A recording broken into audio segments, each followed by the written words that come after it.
अस्सलाम वालेकुम everyone, welcome to my channel view next. इस वीडियो में हम topic number 9 representation of data start करेंगे। पहला टॉपिक फ्रीक्वेंसी डिस्ट्रीब्यूशन हम ऑलरेडी कवर कर चुके हैं इससे पिछले लेक्चर में। यहाँ पे मैंने दोबारा ऐड किया है, तो अगर आप ऑलरेडी कर चुके हैं तो आप स्टार्टिंग के 5 मिनट स्किप कर सकते हैं। और फ्रीक्वेंसी डिस्ट्रीब्यूशन के बाद हम रिलेटिव फ्रिक्वेंसी, कम्युलेटिव फ्रिक्वेंसी, कुछ ग्राफ्स और चार्ट्स करेंगे इस वीडियो में। तो चलिए स्टार्ट करते हैं। Frequency distribution. A frequency distribution is a table that groups data into intervals. Frequency distribution क्या है? ये एक टेबल है जो लार्ज डेटा को डिफरेंट इंटरवल्स या क्लासेस में डिवाइड करती है and shows how many values fall in each interval. ये बताती है कि कितनी ऑब्जर्वेशंस हर इंटरवल में आती हैं। अब ये ऑब्जर्वेशन और इंटरवल क्या है और ये इंटरवल कैसे बनते हैं, इसको आगे हम एग्जाम्पल में देखेंगे। सिंपल ये कि जब डेटा बहुत ज़्यादा होता है और उसको समझना मुश्किल हो तो हम उसका फ्रीक्वेंसी डिस्ट्रीब्यूशन टेबल बना लेते हैं, जिससे डेटा ऑर्गेनाइज या प्रॉपर वे में अरेंज हो जाता है और उसको समझना काफ़ी आसान हो जाता है। तो हम ये क्यों यूज़ करते हैं? इसके 3 बड़े फ़ायदे हैं। पहला तो ये कि लार्ज डेटा हमारे पास ऑर्गेनाइज हो जाता है और दूसरा डेटा को जो है वो अंडरस्टैंड करना आसान हो जाता है और तीसरा ये कि डिफरेंट ग्रुप्स या जिसको हम इंटरवल भी कहते हैं, तो अगर वो हम बना लेते हैं तो डेटा को कंपेयर करना भी आसान हो जाता है। फ्रीक्वेंसी डिस्ट्रीब्यूशन बनाने की 3 बेसिक स्टेप्स हैं और इसी स्टेप्स को यूज़ करके आगे हम क्वेश्चन सॉल्व करेंगे। तो पहला स्टेप है डिफाइन इंटरवल, यानी कि हम क्लासेस या इंटरवल बनाते हैं और हर इंटरवल इक्वल होना चाहिए, यानी उसके दरमियान जो गैप है वो सब में सेम होना चाहिए। तो कैसे होगा वो आगे हम देखेंगे। चलो नेक्स्ट स्टेप से पहले देख लेते हैं कि इंटरवल बनते कैसे हैं। How are intervals made. Suppose हमारे पास स्टूडेंट्स की हाइट का बहुत सारा डेटा है, तो सबसे हम पहले इंटरवल या क्लास की विड्थ जो है विड्थ वो डिसाइड करते हैं। विड्थ हम गैप कह सकते हैं, तो इस एग्जांपल में क्लास की जो विड्थ है वो 0.5 फीट रखी गई है। उसके बाद सबसे लोवेस्ट वैल्यू से स्टार्ट करते हैं। अब अगर इस डेटा में देखें तो 4.5 ये सबसे छोटी वैल्यू है। इससे स्टार्ट करेंगे और उसके बाद इंटरवल कुछ इस तरीके से बनता है कि 4.5 में 0.5 ऐड करो तो 5.0 आ गया। तो 4.5 से लेकर 5.0 तक ये एक इंटरवल बन गया। अब अगले इंटरवल 5.0 से ही स्टार्ट होगा, क्योंकि पहला 5.0 पे ख़त्म हुआ था ना, तो अब 5.0 से अगला स्टार्ट होगा और 0.5 विड्थ इस इंटरवल की भी 0.5 होगी। तो 5.0 में 0.5 अगर हम ऐड कर दें तो 5.5 आता है। इसी तरह ये 5.5 पे ख़त्म हुआ है, तो अगला जो थर्ड इंटरवल है वो 5.5 से स्टार्ट होगा और यहाँ पे भी गैप या जो विड्थ है वो 0.5 ही होगी, 0.5 फीट। तो यहाँ पे 5.5 प्लस 0.5 6.0 और इसी तरह चौथा इंटरवल भी बन जाएगा। तो यहाँ पे डेटा में हमें 6.5 से बड़ी वैल्यू कोई नज़र नहीं आ रही, तो हम यहाँ पे ही स्टॉप हो जाते हैं। तो यहाँ तक तो फ्रीक्वेंसी डिस्ट्रीब्यूशन का पहला स्टेप था कि हमने इंटरवल्स बना लेने। और नेक्स्ट स्टेप है टैली ऑब्जर्वेशंस। इसका क्या मतलब है कि हमने हर एक ऑब्जर्वेशन जो है वो उसके करेक्ट इंटरवल में रखते जाना है और जैसे ही हम एक ऑब्जर्वेशन उसके इंटरवल में रखेंगे तो साथ में एक टैली मार्क्स भी लगाते जाएंगे। हर एक ऑब्जर्वेशन के लिए एक ही लाइन ड्रॉ की जाती है और इसके बाद है काउंट ऑब्जर्वेशंस। तो ऑब्जर्वेशन का सिंपल काउंट कर लेना है। ये नेक्स्ट सेकंड और थर्ड स्टेप जो है वो आगे हम टेबल में देखते हैं, वहाँ पे ज़्यादा चीज़ समझ आ जाएगी। तो ये है फ्रीक्वेंसी डिस्ट्रीब्यूशन की एग्जांपल। फर्स्ट कॉलम में हाइट रेंज दिया गया है, जिसमें हमने जो इंटरवल्स बनाए थे वो हमने रख लिया और इसके बाद है टैली मार्क्स जो कि सेकंड स्टेप था और लास्ट में है फ्रीक्वेंसी का कॉलम जो कि हम थर्ड स्टेप में फाइंड आउट करते हैं। अब टैली मार्क्स को अगर हम देखें तो ये हम किस तरह बनाते हैं। पहले हमें अगर एक ऑब्जर्वेशन डाटा में मिल गई जो कि ये फर्स्ट इंटरवल में थी, 4.5 से लेकर 5.0 के बीच में थी वो वैल्यू, तो हम एक लाइन ड्रॉ कर लेंगे। दूसरी मिलेगी तो हम दूसरी, इसी तरह तीसरी और चौथी, और जो पांचवी लाइन होती है वो हम इस तरह से क्रॉस, यानी जो पिछली 4 लाइंस होती हैं उनको कट करके बनाते हैं। तो इसका मतलब है कि 5 ऑब्जर्वेशंस। असल में यहाँ पे 5 लाइन्स है, लेकिन आपने ये 5th लाइन नहीं बनानी, आपने 4 लाइन बना लेनी है, उसके बाद उसके ऊपर क्रॉस लगा देना है। तो ये 5 ऑब्जर्वेशन को रिप्रेजेंट करता है। तो इसी तरह आपको जो भी ऑब्जर्वेशन मिलती है वो जिस इंटरवल में होगी उसी में आपने वो लाइन ड्रॉ करनी है। फॉर एग्जांपल अगर वैल्यू 5.2 है तो 5.2 ये सेकंड इंटरवल में, तो आप इस वाले रो में एक लाइन ड्रॉ कर लेंगे। इस टैली मार्क्स का फ़ायदा क्या है कि आपको फिर फ्रिक्वेंसी फाइंड करने में थोड़ा सा ईजी होता है। तो अभी थर्ड स्टेप की तरफ आते हैं जिसमें था काउंट ऑब्जर्वेशन। तो फर्स्ट इंटरवल में अगर हम ऑब्जर्वेशंस काउंट करें तो ये हर एक क्रॉस टैली ग्रुप जो है ये 5 ऑब्जर्वेशन को रिप्रेजेंट करे। तो 5 + 5 10 + 5 15 + 5 20 और +5 25। तो इसमें 25 ऑब्जर्वेशन है तो फ्रीक्वेंसी 25 हो जाएगी। इसी तरह बाकियों के लिए भी आपने कर लेना है। तो ये क्या बन जाएगा, आपका एक कंप्लीट फ्रीक्वेंसी डिस्ट्रीब्यूशन टेबल बन जाएगा। अच्छा, ये लास्ट कॉलम में हर एक इंटरवल की फ्रीक्वेंसीज है। अगर हमें टोटल ऑब्जर्वेशंस फाइंड करनी है तो इसी को हम ऐड कर लेंगे। तो अगर हम ये सारी फ्रीक्वेंसीज ऐड कर लें इससे हमारे पास क्या आ जाएंगी टोटल ऑब्जर्वेशंस, जो कि हैं 25 + 35 + 29 + 11 100। और यहाँ पर अगर हम ऊपर देखें तो टोटल 100 वैल्यूज थी। यहाँ पे मैं सारी तो नहीं लिख सकती थी। तो ये थे 3 स्टेप। सबसे पहला स्टेप था डिफाइन इंटरवल, जिसमें हम डिफरेंट इंटरवल्स बनाते हैं और जो हर एक इंटरवल की विड्थ होती है वो सेम होती है। विड्थ आप अपने हिसाब से भी कुछ भी रख सकते हैं, 0.6 0.7, यहाँ पे 0.5 हमने इस एग्जाम्पल में देखी। फिर सेकंड स्टेप था टैली ऑब्जर्वेशन, जिसमें हम टैली मार्क्स बनाते हैं और लास्ट में हम उस टैली मार्क्स को काउंट कर लेते हैं। तो इससे क्या होता है काउंट ऑब्जर्वेशन थर्ड स्टेप, जिसमें हमारे पास फ्रीक्वेंसी आ जाती है। तो इस वीडियो में हमने टॉपिक नंबर 8 कंप्लीट किया है और topic number 9। Relative frequency tells what fraction or percentage of the total observations belongs to each class interval। तो अब इसका क्या मतलब है कि जो relative frequency है वो हमें बताती है कि कितनी परसेंटेज टोटल ऑब्जर्वेशंस की कितनी परसेंटेज हर एक क्लास में है। तो ये जो टोटल ऑब्जर्वेशंस हैं और क्लास इंटरवल, इसको हम पिछले टॉपिक में देख चुके हैं। टोटल ऑब्जर्वेशन जितनी सारी वैल्यूज होती हैं डाटा में वो सारी जो हैं टोटल ऑब्जर्वेशन होती हैं। हमारे पास 100 वैल्यूज हैं तो टोटल ऑब्जर्वेशन 100 हो गई। और क्लास इंटरवल के तो हमने प्रॉपर स्टेप्स देखे थे कि हम किस तरह से बनाते हैं। तो यहाँ पे 4 क्लासेस हमने बनाए थे, टेबल में आप देख सकते हैं। और अब हमने हर एक क्लास में नंबर ऑफ ऑब्जर्वेशंस नहीं बल्कि उसकी परसेंटेज फाइंड करनी है। तो परसेंटेज हम कैसे फाइंड करेंगे कि जितनी ऑब्जर्वेशन है उसको हम टोटल ऑब्जर्वेशंस पे डिवाइड कर लेंगे। जिस तरह आप अभी स्कैन के परसेंटेज फाइंड करते हैं कि ऑब्टेन मार्क्स को टोटल मार्क्स पे डिवाइड कर देते हैं। तो इसी तरह रिलेटिव फ्रीक्वेंसी हमारे पास एक परसेंटेज होती है जिसका फॉर्मूला है कि frequency divided by total observations. तो अब क्लास इंटरवल्स और फ्रीक्वेंसी तो टेबल में है, हमने रिलेटिव फ्रीक्वेंसी फाइंड करनी है। फर्स्ट क्लास या इंटरवल दोनों ठीक है, कुछ भी कह सकते हैं। उसकी फ्रीक्वेंसी है 25। तो 25 को हम किस पे डिवाइड करेंगे टोटल ऑब्जर्वेशन 100 है। 25 को 100 पे डिवाइड करें तो क्या थे 0.25। तो फर्स्ट क्लास इंटरवल की जो रिलेटिव फ्रीक्वेंसी वो 0.25 हो गई है। इसी तरह सेकंड की है 35 को हम टोटल पे डिवाइड करेंगे तो 0.35 आ जाएगा। थर्ड की 29 डिवाइड बाय 100 0.29 और फोर्थ इंटरवल की फ्रीक्वेंसी 11 है और टोटल ऑब्जर्वेशन 100 है तो 11 डिवाइडेड बाय 100 0.11। तो ये इन चारों क्लासेस की रिलेटिव फ्रीक्वेंसी हो गई है। तो ये तो हमने फ्रैक्शन में फाइंड किया, इसमें डेसिमल पॉइंट है। अगर इसी को परसेंटेज में कन्वर्ट करना है तो बस सिंपली मल्टीप्लाई बाय 100 कर दो इन सबको। तो 25%, 35% और 29% और 11% आ जाएगी।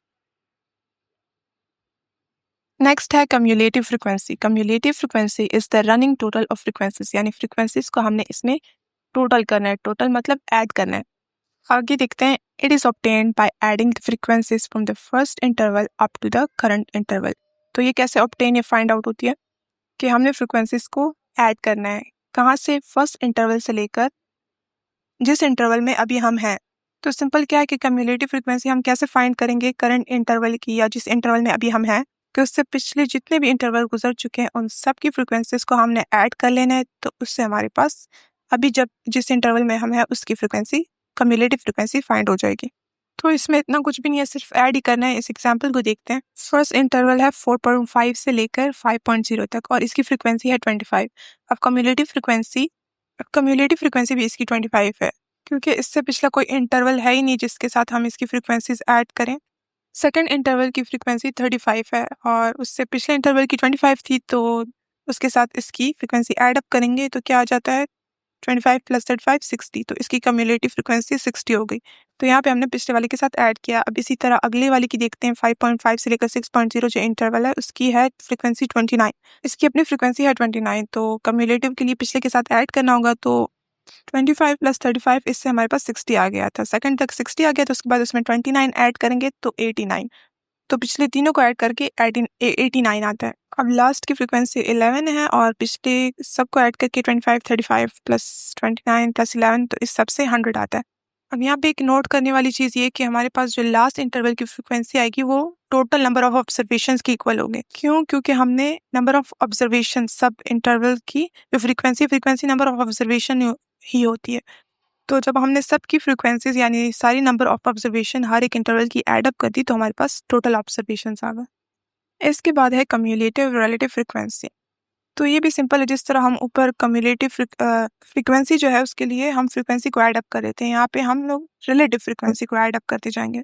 रिलेटिव फ्रीक्वेंसी हम ऑलरेडी फाइंड आउट कर चुके हैं हर एक इंटरवल की, किस तरह के हम लोगों ने फ्रीक्वेंसी को टोटल ऑब्जर्वेशन पे डिवाइड किया था। उस इंटरवल की फ्रीक्वेंसी को टोटल ऑब्जर्वेशन पे डिवाइड करना था, ये फार्मूला हमने यूज़ किया था।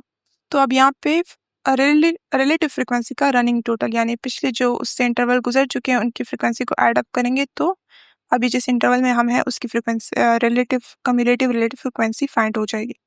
इस एग्जांपल में देखते हैं, ये है रिलेटिव फ्रीक्वेंसीज और फर्स्ट इंटरवल की तो 0.25 ही रहेगी क्योंकि इससे पहले कोई इंटरवल है ही नहीं है। सेकंड की 0.25 प्लस 0.35 0.60। अब 0.60 यहाँ तक आ गई है। नेक्स्ट की उसके साथ ऐड करेंगे 0.29, तो 0.60 प्लस 0.29 से 0.89 जो कि थर्ड की आ जाएगी कम्युलेटिव रिलेटिव फ्रीक्वेंसी, और फोर्थ के लिए हम उसके साथ 0.11 भी ऐड कर देंगे पिछले सब के साथ, तो 1.00। तो ये तीनों टेबल्स हमने देखे हैं। फ्रीक्वेंसी डिस्ट्रीब्यूशन में हम सिंपल ये देख रहे थे कि हर एक इंटरवल में कितने नंबर ऑफ ऑब्जर्वेशंस हैं। रिलेटिव फ्रीक्वेंसी में हम परसेंटेज फाइंड कर रहे थे, तो उसके लिए ये फार्मूला था कि frequency divided by total observation, और उसके बाद कम्युलेटिव में हम लोग सिर्फ ऐड कर रहे थे पिछले फ्रीक्वेंसीज को ताकि जिस इंटरवल में अभी हमें है उसकी फ्रीक्वेंसी फाइंड हो सके। अब टॉपिक का नाम है रिप्रेजेंटेशन ऑफ डेटा। तो डेटा को हम सिर्फ टेबल्स में तो रिप्रेजेंट नहीं करते, हम ग्राफ के थ्रू भी रिप्रेजेंट कर सकते हैं। कम्युलेटिव फ्रीक्वेंसी ग्राफ, तो ग्राफ बनाने के लिए आपको क्या चाहिए? क्लास बाउंड्रीज, फ्रीक्वेंसी और कम्युलेटिव फ्रीक्वेंसी। तो ये तीनों टेबल में है। अब इसे ग्राफ किस तरह से बनाएंगे? ग्राफ के लिए ग्राफ में आपके पास एक हॉरिजेंटल लाइन होती है और एक वर्टिकल लाइन। हॉरिजेंटल लाइन में अपर क्लास बाउंड्रीज आ जाएंगी, तो हर एक इंटरवल की एक लोअर क्लास बाउंड्री होती है और एक अपर क्लास बाउंड्री। ये जो अपर क्लास बाउंड्रीज हैं 54, 62, 66.5, ये आपने हॉरिजॉन्टल लाइन पे लिख लेनी है और ये स्पेस इक्वल देना है क्योंकि इनके दरमियान में गैप इक्वल होता है, इनका जो डिफरेंस है वो सेम है। और वर्टिकल लाइन पे आपकी कम्युलेटिव फ्रिक्वेंसी होती है।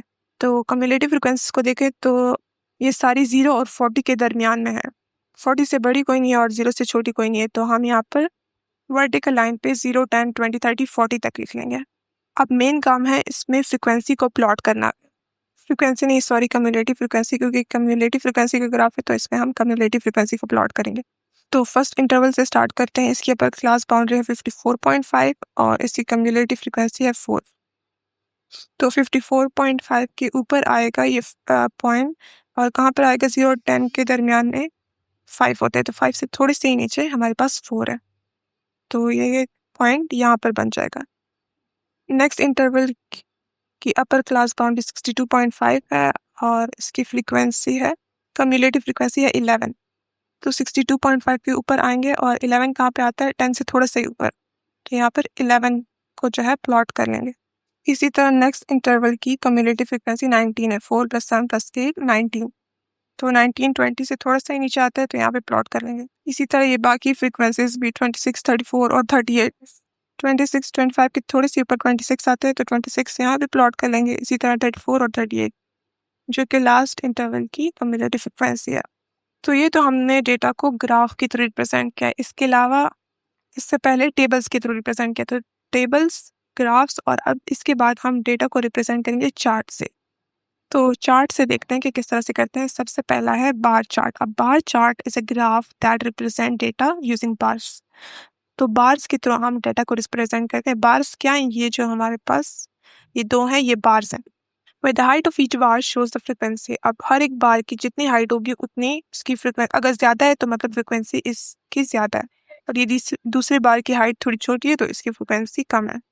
अच्छा, इसको हम कैटेगोरिकल डाटा के लिए यूज़ करते हैं बार चार्ट को। जैसे यहाँ पे 2 कैटेगरीज हैं, मेल फीमेल। इसके अलावा सिटीज़ भी हो सकती हैं, कंट्रीज भी, ब्लड ग्रुप्स भी हो सकते हैं, ठीक है, तो ये कैटेगरीज होती हैं, जैसे यहाँ पे मेल कैटेगरी और फीमेल। मेल हमारे पास कितने 8 है, उसकी फ्रीक्वेंसी 8 है, और फीमेल में हमारे पास 7 स्टूडेंट्स हैं तो उसकी फ्रीक्वेंसी 7 हो गई। Bars are separated by spaces, तो दोनों बार के दरमियान में आप स्पेस देख सकते हैं, तो जितने भी बार्स होंगे उनमें स्पेसेस होंगे। और डॉलर बार मतलब हाई फ्रीक्वेंसी, जितना बार का हाइट ज़्यादा होगा उतनी उसकी फ्रीक्वेंसी ज़्यादा है। इसी तरह हमारे पास एक हिस्टोग्राम भी है। जैसे बार चार्ट को हम कैटेगरीज के लिए यूज करते हैं, तो histogram is a bar chart use for continuous data. Continuous data जो हमारे पास न्यूमेरिकल डेटा होता है जिसमें डेसिमल पॉइंट्स भी आ सकते हैं, तो हिस्टोग्राम में bars have no spaces between them. ये जो बार्स हैं इनके दरम्यान में स्पेसेस नहीं होते। क्यों नहीं होती? क्योंकि डेटा कंटिन्यूस है और कंटिन्यूस डेटा में स्पेस नहीं होता। अब हर एक बार जितना बड़ा है उतना उसकी फ्रिक्वेंसी ज़्यादा होगी, जितने अगर बार्स बड़े होंगे तो फ्रिक्वेंसी ज़्यादा होगी। और तीसरा पॉइंट क्या है कि अगर हर एक बार की विड्थ इक्वल होगी, जैसे कि यहाँ पे इक्वल विड्थ है हर एक बार की, तो ये हमारे पास इसकी जो हाइट है वो फ्रिक्वेंसी रिप्रेजेंट करेगी। फर्स्ट बार जो है वो 54.5 से लेकर 59.5 के दरमियान में जितनी वैल्यूज होंगी उसको शो कर रहा है, तो सिर्फ टी की वैल्यू है, तो यहाँ पर हम फ्रीक्वेंसी देख सकते हैं 1 है। सेकंड जो है 59.5 से लेकर 64.5 के दरमियान में जितने भी नंबर्स आ सकते हैं, वो नंबर क्या है? हाइट्स है स्टूडेंट्स की, तो यहाँ पे 5 स्टूडेंट्स की हाइट इस रेंज में आ रही है, तो यहाँ पर फ्रिक्वेंसी 5। नेक्स्ट की भी 5 है। इसी तरह 69.5 से लेकर 74.5 के दरमियान में 3 स्टूडेंट्स की हाइट्स आ रही हैं, तो यहाँ पर फ्रिक्वेंसी 3 हो गई, और इसके अगले की है फ्रिक्वेंसी 1। तो इस तरह से हम चार्ट्स के हेल्प से डेटा को रिप्रेजेंट करते हैं। इसके बाद है frequency density. Frequency density is defined as the ratio between the frequency of a class and the class width. तो फ्रिक्वेंसी डेंसिटी को फाइंड करने के लिए हमें क्या चाहिए? फ्रिक्वेंसी और क्लास की विड्थ। क्लास की विड्थ इससे पहले हम देख भी चुके थे, ये क्या है? जो गैप होता है, यानी जो डिफरेंस होता है क्लास इंटरवल में। तो फर्स्ट इंटरवल 59.5 में से 54.5 माइनस करेंगे तो यहाँ पे डिफरेंस कितना आ रहा है? 5, और बाकियों का भी 5 है, तो यहाँ पर सबकी क्लास विड्थ जो है वो 5 है। फ्रिक्वेंसी 1 5 5 3 1। तो अब हमने फ्रिक्वेंसी डेंसिटी कैसे फाइंड करनी है? फर्स्ट इंटरवल की frequency divide by class width, तो 1 को 5 पे डिवाइड करेंगे तो 0.2 आता है, इसी तरह 5 को 5 पे डिवाइड करेंगे तो 1 आता है। सिंपली हमने फ्रिक्वेंसी को क्लास विड्थ पर डिवाइड करना है, तो हमारे पास फ्रिक्वेंसी डेंसिटी की वैल्यूज आती जाएंगी। तो यहाँ तक आपका topic number 9 representation of data complete हो गया है, जिसमें हमने टेबल्स, फिर ग्राफ्स और फिर चार्ट्स देखे। नेक्स्ट वीडियो में हम टॉपिक नंबर 10 स्टार्ट करेंगे। और अगर ये वीडियो आपके लिए हेल्पफुल रही हो तो चैनल को लाइक, शेयर और सब्सक्राइब कर दें। Thank you. अल्लाह हाफिज़।